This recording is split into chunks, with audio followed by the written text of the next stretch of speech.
In this video, we're going to talk about how to run for city council. If you've ever thought about doing that, please spend the next few minutes watching this video. I'm going to tell you how it's done, what you need to know, so that if you do run, you can win an election to the city council.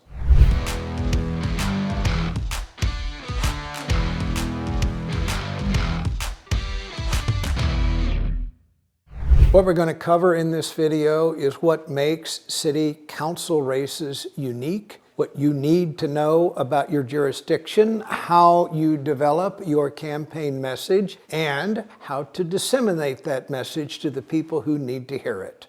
Let's first talk about what makes a city council race unique. This is not like a race for Congress or Senate or any other kind of race that you may have seen a lot of information about. Why? It's the nature of the job. What do people expect from their city council member? Attention when they need it. Attention to problems that are unique to them. Somebody they can talk to when they have a calamity that has affected them. If, for example, someone in your city council district in a storm has a tree land on their house, you are one of the first people they might call for help. There is no Republican or Democratic way to fix a problem like that. You'll be expected to deal with a neighborhood that may have suffered some flooding in a torrential rainstorm. You will be expected to be attentive to the emergency response time in your district. In some districts, you even have authority over schools. You affect the quality of life more than any other public official to the way people live. Their notion of you and your ability to help them through a problem is key to winning a city council race. And that also affects your message and the way you disseminate it in the course of a city council campaign. Second thing I would mention here, just in passing, that every city governs differently. Every city has its own set of rules about how to run for city council, what you're allowed to do, and key in there is how you get on the ballot. And all I'm saying here is be attentive to those rules. It's a dirty shame when you've put a whole campaign together and found out at a late hour that, oh no, you need 1,000 signatures from people you've never met in order to qualify to get on the ballot. So checking those rules and what you're allowed to do and what qualifications you need to meet to be on the ballot, it's something to do at the outset, not late in the campaign. You need to know your district, and that means you need to know your district really well. Now, here is something that is also unique about a city council district. You are dealing with people who live in a city. That means your density is higher than most other areas where people live in the United States. Cities tend to be a melting pot of recent arrivals to the country. That means that you may have more than one language spoken in your city council district. You may have a very diverse demographic of people in your district. Now, you are clueless and blind with a campaign message unless you know that information. Now, what is it that you need to know? Well, you want to know past turnout patterns so you can kind of figure out how many votes that you need to win. You want to look at the partisan affiliation in your city council district. If it's a partisan election, you ought to know that even if it's a nonpartisan race. You want to know the age brackets of people who live in your district, their ethnic composition, their income level, the race of people who live in your district, even the education level is helpful to know. If you do not know where to get that information, leave your question in the comments section and I'll tell you how to find it.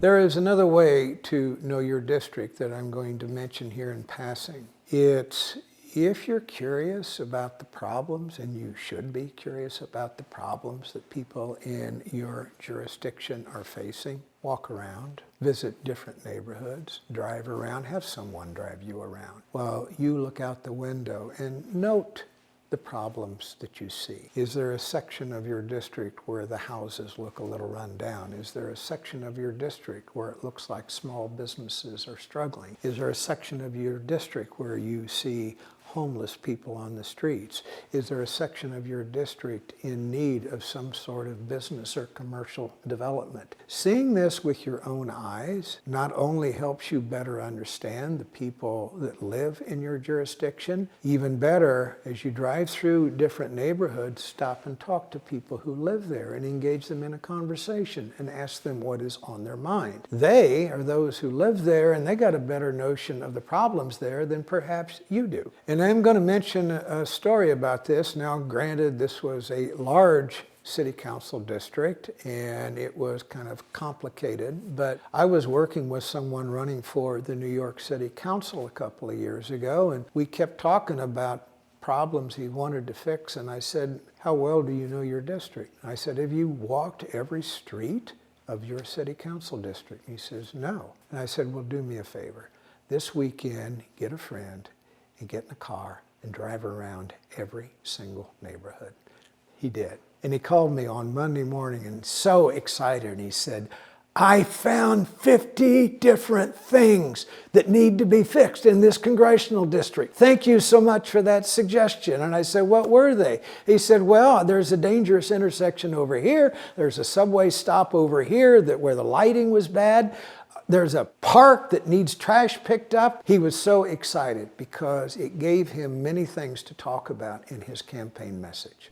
When you're running, particularly in a large jurisdiction, you need to disseminate a message. Now, even if it's just a door-to-door operation, there are certain blanks that you need to fill in for the voters who are evaluating your fitness to serve on their city council. Let's start with some basics.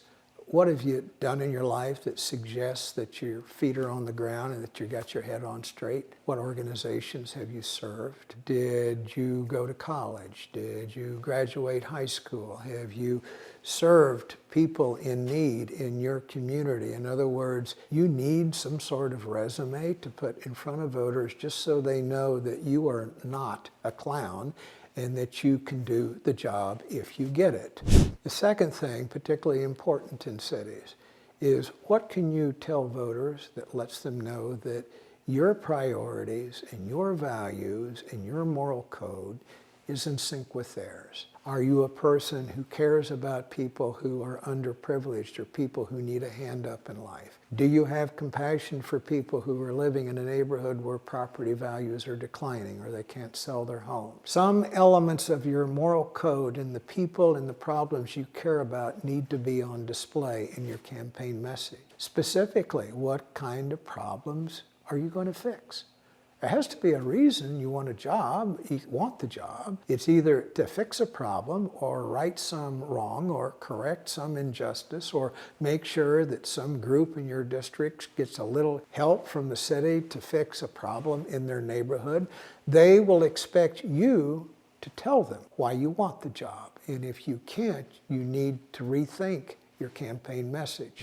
Fourth thing I'll mention here is there some story you can tell voters who are cynical and used to being betrayed? Some story that you can tell that lets them know that they can trust you when you get on the city council, that you're going to fight for the same things that you're talking about in your campaign, that when they peel back your onion, they get to see a side of you and they understand where your motivation for asking for power comes from.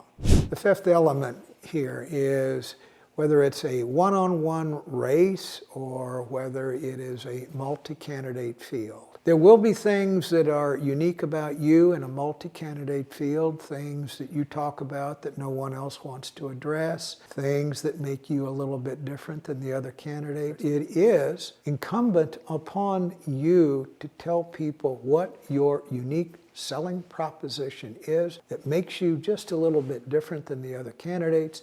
If it's a one-on-one race, you need to answer this basic question. Why you and not the other person running?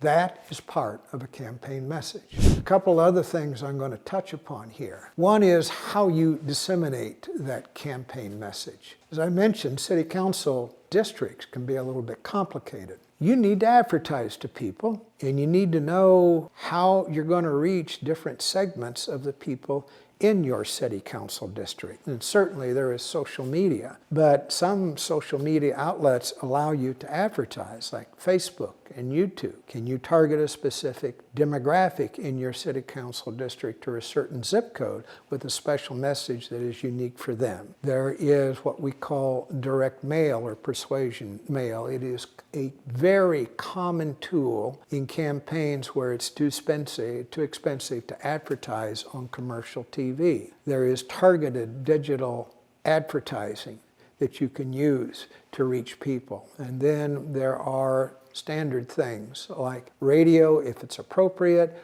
or certain kinds of targeted cable or CTV or OTT TV that you can use to reach certain segments of the population. My point in telling you this is that you need to have an advertising strategy. If you don't, you'll waste money on things that don't matter at the expense of things that do. And when you have that budget or have that advertising plan, you need to figure out your budget, because there is not unlimited money available for a city council candidate. And if you overspend your budget early in the campaign, you will run out at exactly the wrong time and your campaign will go poof. Budget discipline is inherently important in any political contest. If you don't have a budget, you don't have a strategy.